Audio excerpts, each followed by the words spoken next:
كنهضروا على ما يقارب واحد 18 مليون.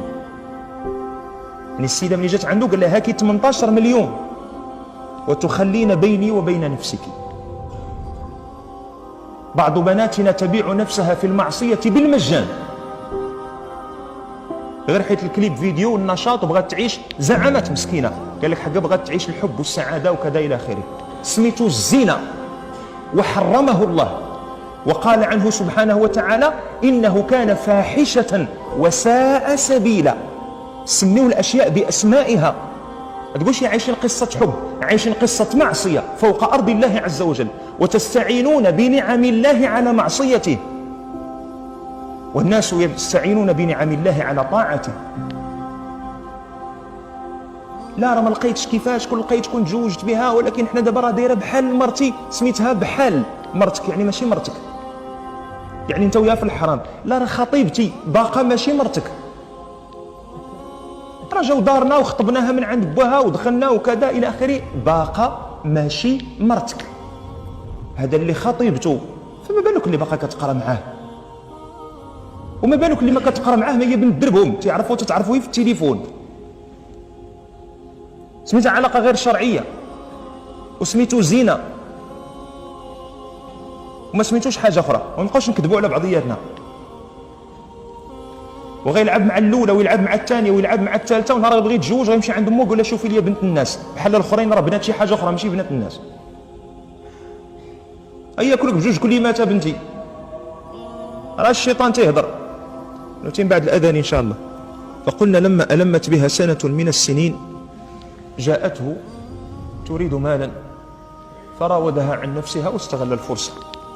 يعني أنت الآن في قبضتي تريدين المال وأنا عندي المال، إن كنت تريدين منه القليل أعطيتك منه الكثير، لكن تسلميني نفسك لنقع في الفاحشة. فتحت وطأة الفقر والضغط قد يضعف الإنسان.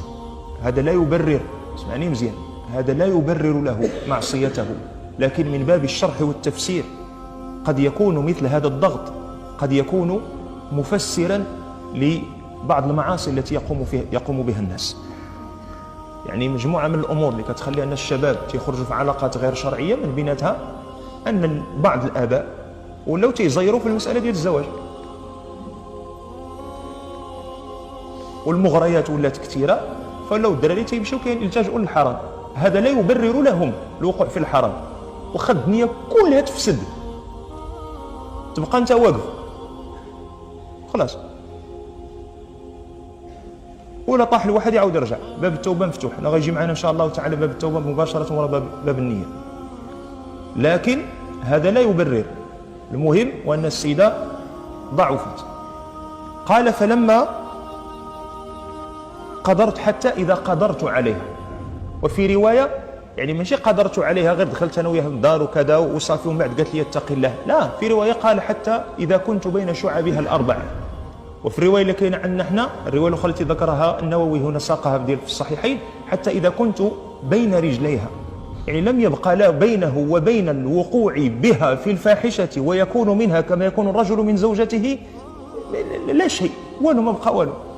ومع ذلك في تلك اللحظه هذه اللي كتهمني، الإنسان الذي قلبه مفعم بالإيمان حتى وهو وسط المعصية لا ينسى أن يذكر الله، لعل تلك الكلمة تقلب قلبا فتنقله من حال إلى حال.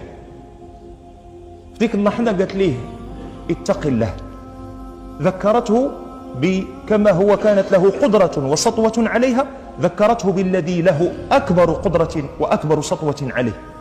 يعني إن كنت الآن في قبضتك فأنت في قبضة الله، أين تفر من الله؟ قالت له اتق الله ولا تفض الخاتم إلا بحقه.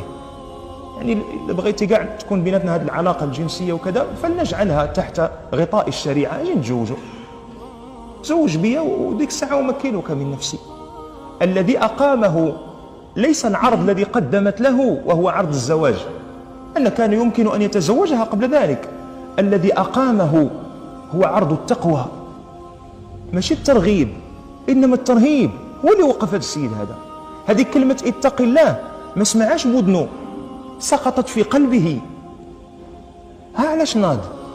إن الذين اتقوا إذا مسهم طائف من الشيطان تذكروا فإذا هم مبصرون. حيت في الحالة ديال المعصية والغفلة راه كتكون عمى.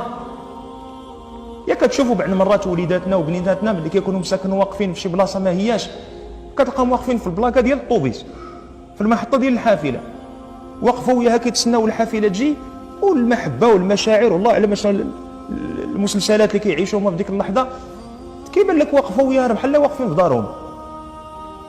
زعما هما ما بانش ليهم دوك الناس، راه الناس غاديين وجايين وكلاكسونات، هما الكرار استيغوتوا الضجيج، ولكن في اللحظة ديال الغفلة راه ما تيبان ليهم حتى واحد. راه كتبان لي هي في ديك الساعة، وهي راه كيبان لها هو، راه كيتخيلوا راسهم داكشي ديال المنزل الصغير في البراري. الشيبانيين هما اللي عقلوا على هذه لا بتيت ميزون دون لا بريفي. الغفله صافي تستحكم. داكشي علاش الله عز وجل غير سيدي ربي غير هكذاك يسوق لنا قصه ادم عليه السلام.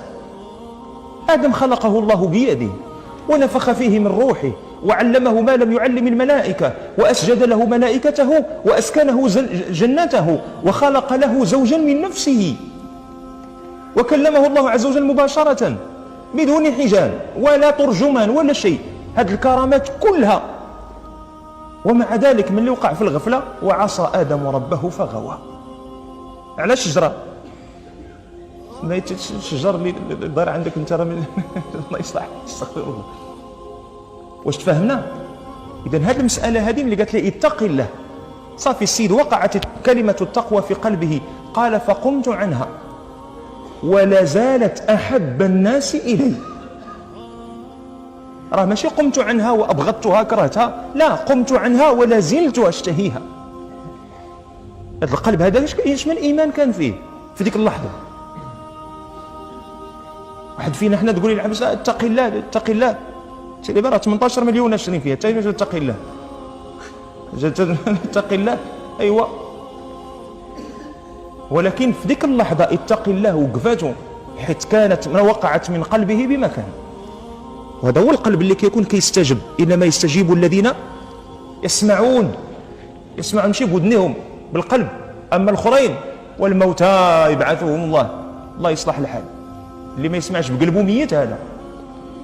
فقام عنها وترك لها المال وقال يعني انصرفي راشدة، دي الفلوس وسيري ما بين وبين غير الخير والإحسان من الناس. ومع ذلك